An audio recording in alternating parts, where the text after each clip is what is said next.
அனைவருக்கும் வணக்கம். நான் உங்கள் அஸ்வின்.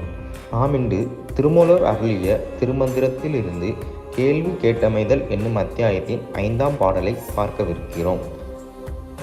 பாடல்: ஈசன் அருளும் இறப்பும் பிறப்பையும் பேசி இருந்து பிதற்றி மகிழ்வு எய்தி நேசமும் ஆகும் நிகழ்வொளியாய் நின்று வாசமலர் கந்தம் மன்னி நின்றானே. இந்த அற்புதமான பாடலின் அர்த்தம் என்னன்னு கேட்டிங்கன்னா, இந்த உலகத்தில் எல்லாரும் பிறக்கிறதுக்கும் இறக்கிறதுக்கும் ஒரே காரணம் இறைவன் அருள் மட்டும்தான். ஸோ இந்த பிறப்பு இறப்பு பற்றின ரகசியத்தை நமக்குள்ளே நம்மளே நிறைய தடவை கேள்வி கேட்டால் அதன் மூலம் கிடைக்கும் ஒரு பதிலால் நம்ம ஒரு பேரானந்த நிலையில் நம்ம இருப்போம்.